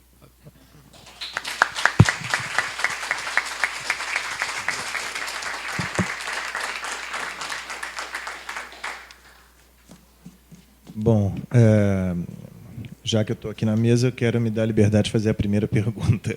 Né? Renato, em algum momento do meio de sua fala, né, você tentou nos apresentar uma espécie de oposição entre um elogio da autenticidade, de um lado, né, que estaria ligado a uma espécie de expectativa de liberdade com isso, se opondo à abstração. Né, do lado da autenticidade estaria uma repulsa da representação. Então, você teria, de um lado, tentando esquematizar aqui, talvez sendo um pouco traidor do seu pensamento. Então, você me corrige se for. Autenticidade e uma suposta liberdade de um lado, de outro lado uma abstração e representação. Né? Então, e nessa repulsa à representação, então, do lado desse elogio da autenticidade, a gente teria uma espécie de tentativa de identificação com o chefe. Né? No caso próprio, né? O inominável. Né? Pois então, eu hoje escutei outras falas, né? De uma perspectiva já tradicional dentro da psicanálise, né, tentando localizar, tentando compreender como é que o inominável se tornou um líder, né, tentando localizar ele no esquema clássico do Freud, que está em Totem Tabu, que está na Psicologia das Massas, lá, etc., em que, de alguma maneira, se teria colocar-se-ia ele numa figura assim de assimétrica, né, uma figura vertical e, portanto, um lugar de representação, em que os pares, por todos amarem o líder, se amariam, e, enfim, a gente teria a formação do grupo, nesse caso, um grupo fascista, e etc.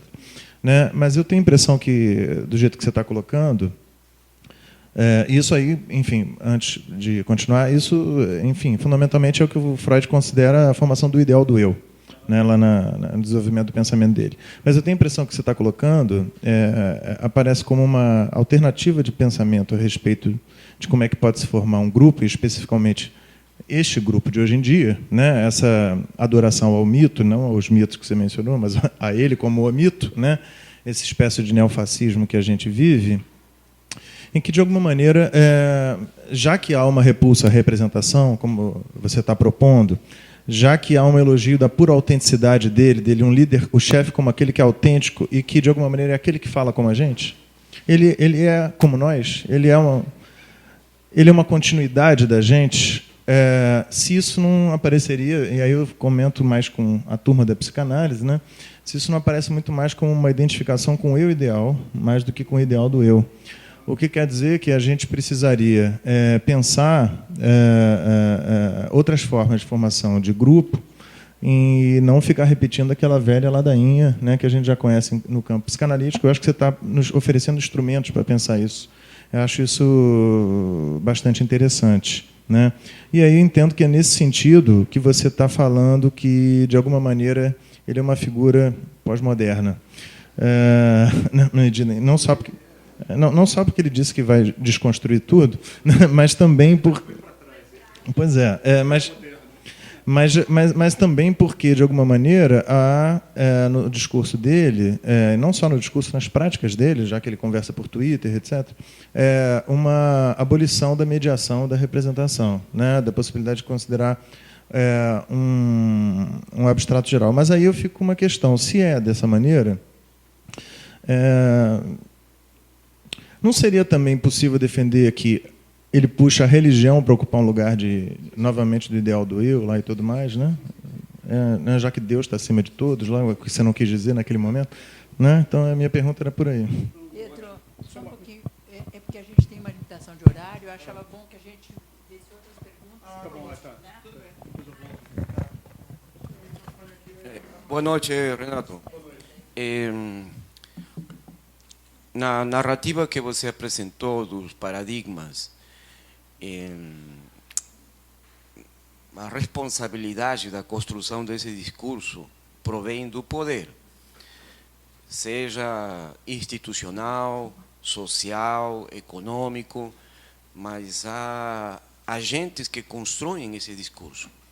Que, em todo caso, se não é como um esforço unitário, eles confluem para permitir que esse discurso se configure de alguma maneira e, neste caso, você o identifique suas características. A questão é, e aqui vem um elemento também com a ciência política, como esse discurso que você conseguiu sintetizá-lo a partir desses paradigmas, como ele encontrou uma conexão eleitoral. Não? Esse é outro termo caro aos cientistas políticos, né? Ainda mais se a questão é mensurar sua eficácia, né? Nesse caso, eficácia para obter algum tipo de cargo de representação política. A questão é como essa conexão foi possível. Aí, o que eu tenho entendido de sua apresentação é que há um substrato na sociedade que historicamente se mantém latente. Então, quer dizer que esse discurso produzido por agentes do poder, na verdade, encontra um correlato histórico na sociedade brasileira que, em determinado momento, em determinadas conjunturas, em determinadas crises, encontra sua maior expressão e, portanto, a sua realização. Ou seja, o fenômeno Bolsonaro, sua eleição, não são produto do acaso. Representam, então, portanto, uma conjuntura crítica que permite que se concretize, finalmente, através de um fenômeno, mas que não se reduz ao fenômeno, sino que representa, em última instância, um percurso de uma sociedade que não resolveu seus problemas históricos e que, obviamente, hoje se encontra perante uma tragédia que pode ter, como você também apontou, desdobramentos, não? E aí é que está o pior, porque não é o Bolsonaro em si mesmo e seu governo, sino os desdobramentos em versões não, mais sofisticadas, mais refinadas, em versões que podem até apresentar sinais de civilização, não? Para que o objeto que você apresentou se torne palatável. Olha só, eu vou pedir para as pessoas serem breves, nós temos 10 minutos. Bom, primeira coisa que eu achei super interessante essa tua construção do universal e do singular. Assim, tem muito para pensar aí, né? Essa fabulação do universal e como é que a gente constrói, né? Não descarta esse singular. Mas o que eu queria te perguntar rapidamente não é isso. É que há um pensamento político da filosofia política que está sendo discutido no momento, que esses anos, né, esses 30 anos que você disse que foram talvez os melhores que a gente viveu, né, a gente pode dizer que ele também não foi um contínuo, né? Houve muitas rupturas. Assim. A gente pode dizer que Collor, né, inaugura o neoliberalismo, num certo sentido. Fernando Henrique, embora não de costumes, é um governo também neoliberal. Enfim, e o Lula romperia com algumas questões desse neoliberalismo, né? Mas o que eu queria te perguntar é o seguinte: há um pensamento político, da filosofia política, que diz que a gente radicalizou essa ideia de que, pelo diálogo, pela conciliação, né, pelo diálogo, fundamentalmente, a gente conseguiria alguma coisa, né? E que o momento esse momento seria exatamente o momento da ruptura, da gente perceber que esses 30 anos levaram a gente ao Bolsonaro, né, e que o Bolsonaro é a radicalização disso, e que agora o diálogo não é mais possível, né, que agora a ruptura seria o caminho. Eu queria que você falasse rapidamente sobre isso. Para fazer ruptura tem que ter gente capaz de fazer.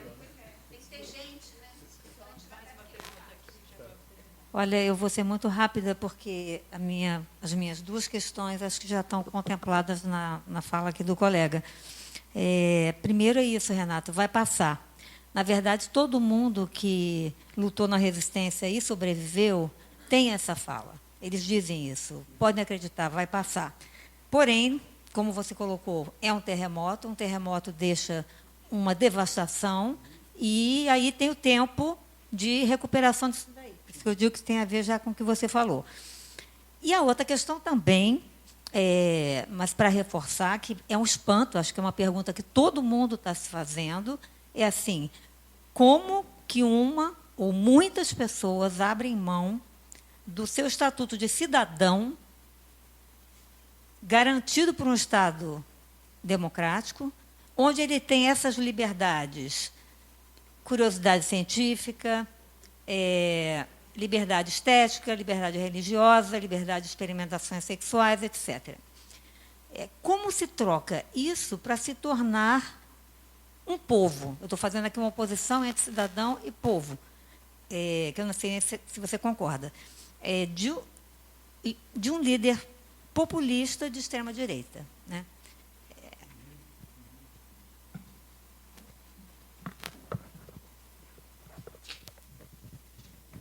Bom, nós temos pouco tempo, né, Leila? Quanto tempo temos ainda? 3 minutos? 10 minutos? Não, as perguntas que vocês fizeram são excelentes, dificílimas, né? E se eu fosse intelectualmente honesto, a gente teria que ficar mais tempo aqui para, enfim, fazer justiça ao que vocês perguntaram. Então, vou responder topicamente o que me ocorre. Tá?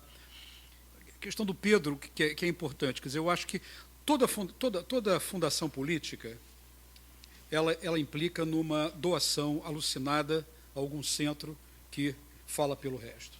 Isso é estruturante do político, certo? Isso é estruturante. Né? Nós temos variações disso, certo? Quer dizer, quando a gente sai do estado de natureza, que é o estado da fragmentação, né? E nesse ponto, quer dizer, a leitura do Freud é uma leitura que vem da leitura de Freud de Hobbes, quer dizer, a origem dessa geometria é a geometria hobbesiana, né? Que é a ideia de que, para evitar a dispersão, a fragmentação, para a autodefesa, para uma série de coisas, investimos num elemento de fundador da ordem, no qual nós nos vemos. Ele nos reinventa como sujeitos de direitos, que naturalmente nós não temos direitos. Né? Naturalmente nós só temos direitos quando alguém quando em algum lugar está pendurada a ideia de que todos têm direitos. Então, isso é para que ninguém fique angustiado, perdendo tempo com isso. Isso não tem jeito, isso é assim. Isso é estruturante da política. Quer dizer, varia a maneira de fazer isso. Pode ser uma coisa democrática, uma coisa autoritária. Então, a religião, ela pode ser o elemento que contingentemente ocupa esse lugar. É um dos elementos possíveis, né? Daí o lema do sujeito tem que ser lido por vocês, psicanalistas. Quer dizer, o que é isso aí? O que está investido nessa maneira? Ali tem uma teologia política implicada. Né? Também a percepção de que ele não pode ocupar esse lugar. Uma impotência dele enquanto sujeito, certamente. Mas ele é complicado em outras coisas também, né? É muito complicado. Ele tinha que sair da presidência e ser estudado pela ciência, como a gente dizia antigamente, né? Mas, enfim. Mas, falando sério, quer dizer, então, eu acho que esse é um elemento importante. Outro ponto que você tocou e que também foi tocado na questão que você fez, né? Você passou, quer dizer, disse que não ia falar, você passou por ela, mas está implicado no que o Pedro disse também. Essa coisa do particular e do universal. Né? A gente pode pensar como oposição analiticamente, conceitualmente. Mas o diabo é que esse é o experimento fulcral da modernidade e que faz da modernidade tão insuportável, tão tensa e tão doadora de mal-estar. É que, ao mesmo tempo em que a filosofia política do século XVII, tudo começa no século XVII, quando a filosofia política do século XVII diz que eu sou um sujeito que tem um corpo, portanto, singular, é o meu corpo, não é o seu, portanto, eu tenho diferença, particularidade, certo? Tenho em mim, naturalmente, o programa da minha permanência na vida, né? É o direito de natureza do Hobbes e o conatus spinoziano. Né? O esforço para existir é de um corpo, né? Que me individualiza. Mas, ao mesmo tempo, né, eu sou um sujeito dotado de razão, e eu vou usar os elementos da razão para criar alguma coisa não existente, um animal artificial, como chamava o Hobbes, que é o Estado, que é o governo, as leis, né, para que, sendo o corpo desejante, eu tenho proteção. Então, a demanda da modernidade é essa demanda impossível de ser preenchida. Né? É a liberdade para o corpo, a demanda por... Né, enfim, a demanda por inscrição, o desejo, enfim... O Dr. Freud leu Hobbes direito, ele foi o melhor leitor de Hobbes que eu conheço, certo? Mas, ao mesmo tempo, a insuportabilidade de ter esse programa sem o programa da proteção. Como diria o Dr. Freud, né, as vantagens da ordem são insuperáveis. Né? Essas são as tais vantagens da ordem. Então, esse é um ponto interessante, porque a única forma civilizatória, a modernidade, que é constituída a partir de um núcleo tenso, problemático. As outras formas pré-modernas, elas são homogêneas. Você vê o social no religioso, você tem um doador místico que explica a sociedade para os súditos, pode ser a igreja, pode ser o xamã, pode ser o adivinho. Né? Quando a bola vai para o meio de nós, desce para o nosso pé, para usar a metáfora futebolística, vem esse sujeito que é duplo. Né? Cada um de nós é sujeito particular e é sujeito universal. Né? Quer dizer, as dores particulares... O sujeito aprende logo o seguinte programa. As minhas dores particulares, eu vou procurar satisfazê-las com os recursos do universal. Então, na vida das coisas, é uma complementaridade que não é encaixe também, porque encaixe é benévolo. Né? Que beleza, né? Que vida maravilhosa. Tudo assim. É tensão, é contradição, é dor, é sofrimento. Bom, vocês são profissionais disso, né? Não sou eu que vou dizer isso aqui, né? Mas isso extrapola o campo da clínica e da reflexão psicanalítica e deve se incorporar ao campo da reflexão histórica mais geral, histórico-sociológica, com elemento constitutivo. Né? Então, isso está presente. Os nossos dilemas estão vinculados a isso, né? Quer dizer, a ideia de uma cultura que a própria modernidade segrega, porque a modernidade é uma forma cultural muito engraçada. Ela incorpora dentro de si a sua negação. Isso é uma coisa impressionante. Quer dizer, a vanguarda estética é transgressiva. Né? Por mais transgressiva que seja uma expressão estética, ela faz parte da arte.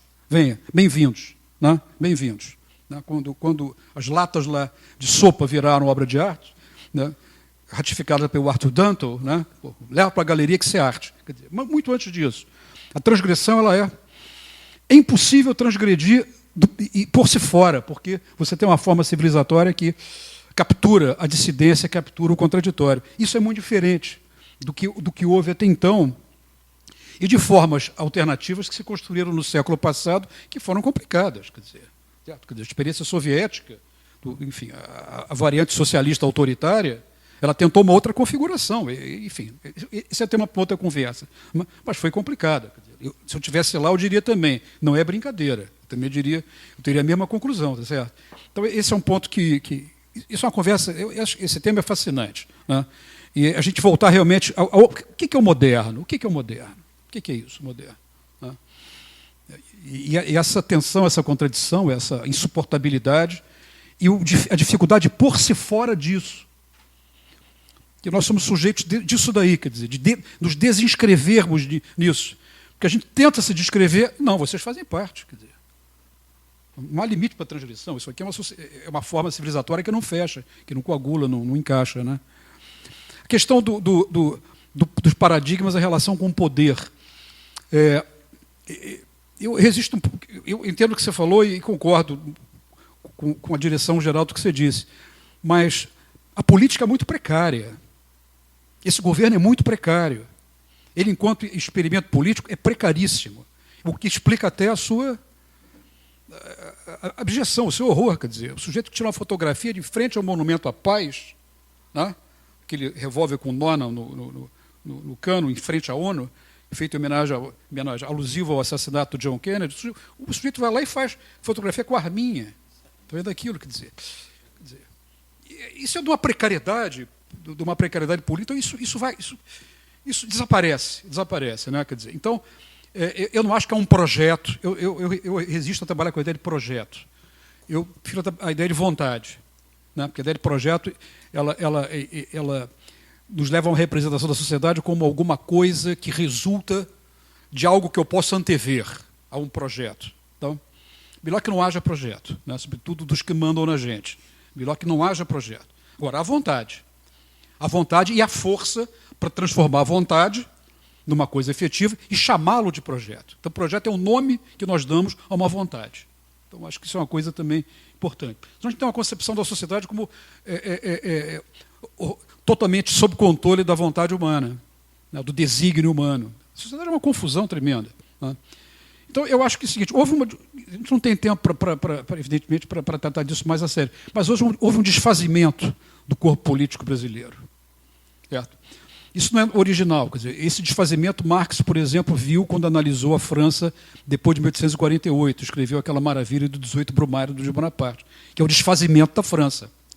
E o que acontece no desfazimento? Aparece um farsante, Luiz Bonaparte, sobrinho de Napoleão sans phrase, como Marx chamava, que dava batata, dava salsicha para os soldados, que avacalhou a França completamente. Né? E Marx diz isso. Ele aboliu liberté, égalité, fraternité e substituiu por viva e salsichas. Dava salsicha para os soldados, avacalhou com o exército. Quer dizer, é legal ler essas coisas, voltar a ler essas coisas. Né? O desfazimento, o que ele faz? Ele cria uma estrutura de oportunidade nova. Então, um sujeito que há 28 anos está dizendo barbaridade, com esse deslocamento do campo político, o acaso tem um papel fundamental nisso. Né? O acaso tem um papel fundamental nisso. Né? A dimensão do acaso é básica. Então, isso aí... Né? E a coisa que a gente aprende com Maquiavel, quer dizer, o sucesso político não decorre do projeto, decorre da capacidade, Maquiavel chamava de virtude, né?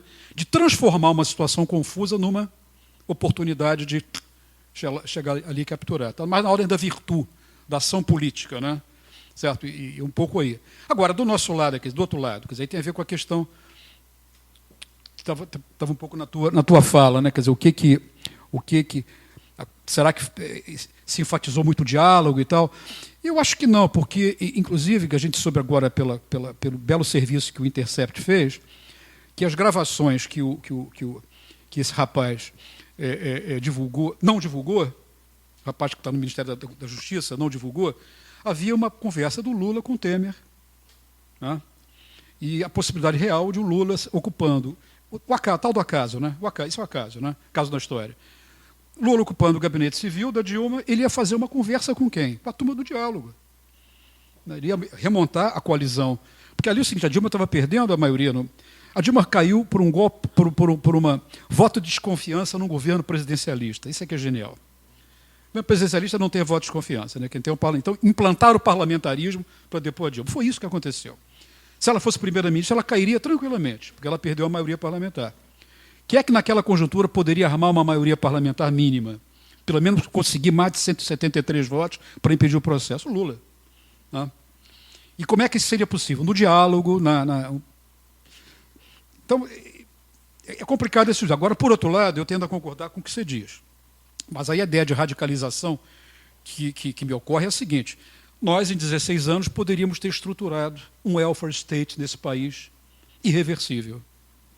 Havia dinheiro para fazer isso, certo? E não fizemos. O que eu chamo de welfare state? Né? Hospitais públicos, escola pública, né? Transporte. As pessoas não podem passar 4 horas dentro de um caminhão para ir para trabalhar, não tem por que existir isso numa sociedade com um PIB brasileiro, 10ª economia do mundo.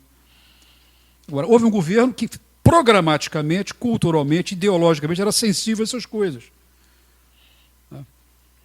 Essas coisas, uma vez feitas, são irreversíveis, mesmo que venha um governo neoliberal, porque está lá o hospital, está construído. Você não vai implodir o hospital. Houve, portanto, uma perda de tempo e de energia no investimento de criar estruturas irreversíveis. Porque o avanço político se dá pela irreversibilidade. Porque a democracia, então a direita vai ao poder, num dado momento, a esquerda vai ao poder. Então o que esses campos procuram fazer? Fazer coisas irreversíveis. Né? E a agenda do welfare state é uma agenda, historicamente, nos países em que ela foi levada à frente, feita por passos irreversíveis. Tanto é que, em alguns lugares, quando a onda neoliberal vem, ela tem que reconhecer. Por exemplo, o governo Thatcher não destruiu o National Health Service na Inglaterra. Está lá até hoje. Está lá até hoje. Como é que vai destruir? A Inglaterra acaba de se destruir aqui. Ó. Agora, por que não fizemos? E optamos por uma política de pôr dinheiro na mão das pessoas. Sem nenhum desprezo. O dinheiro na mão das pessoas é fundamental. Fundamental. É para comprar bala, que seja para comprar bala, porque comprar bala é bom. Então, nada contra isso, ok? Mas o ponto é que não fizemos isso porque é um preconceito na esquerda brasileira que diz que o welfare state é uma coisa reformista, social-democrata e que não é verdadeira emancipação. Isso está no DNA do PT, de correntes do PT fortes. Né? Você é um social-democrata, que maravilha, se todos fossem. Então, ou seja, o campo da irreversibilidade nosso foi muito limitado. E onde é que a gente avançou? Na regulação e na inovação legislativa. Avançamos os direitos das minorias, né? Cotas, né? Coisas fundamentais, mas isso é irrevogável. Isso é irrevogável. Isso não é irreversível, entende? Então, acho que quer dizer, se faltou radicalidade, eu acho que faltou radicalidade naquilo que, para o DNA da esquerda, é julgado uma coisa moderada, que é a agenda do welfare state. Né? Eu não acredito que uma radicalização política, no sentido clássico, pudesse ter virado o jogo. Embora em alguns momentos houve oportunidade para isso, por exemplo, a interpretação errada que se fez do início da rebelião de 2013. Quando o governo não entendeu o que estava acontecendo, perdeu o timing, tinha que chamar aquela garotada a conversar e incorporar aquela demanda. Qual era a demanda deles? Welfare state. Total, era isso que se queria. Aí começaram a dizer terroristas, houve quem dissesse, belos pensadores, chamaram aquilo de uma onda fascista. Depois virou aquela loucura, né? Foi bandeira verde e amarela, camisa da seleção, enfim, fora partido político, e virou uma coisa horrorosa. Porque o grupo que começou saiu, o pessoal do movimento Passe Livre em São Paulo, que é um belo grupo, era um grupo organizado, com uma pauta universalista, gente de primeira, garotada começando a militância política, com altíssima capacidade de organização. Foram alienados, quer dizer, ali houve um erro à direita naquele momento, né? Quer dizer, enquanto que no desprezo do welfare state houve um erro esquerdista, eu acho, de não considerar esse reformismo como uma coisa útil e necessária. Hoje a gente teria umas casamatas para poder defender, entende? Então acho que é isso. Vai passar, quer dizer, é precário, mas a minha preocupação, aí, a última frase, a preocupação é assim, qual é a cara que nós vamos ter daqui a 3 anos, é isso. Como é que nós seremos daqui a 3 anos? Como é que nós suportaremos esses 3 anos? O que vai acontecer depois? Quer dizer, né? Como é que vai ser o nós daqui a 3 anos? Que nós vai ser esse daqui a 3 anos para construir uma outra alternativa? Né? Essa é, eu acho que é a pergunta que a gente deve ir para casa dormir agora com ela.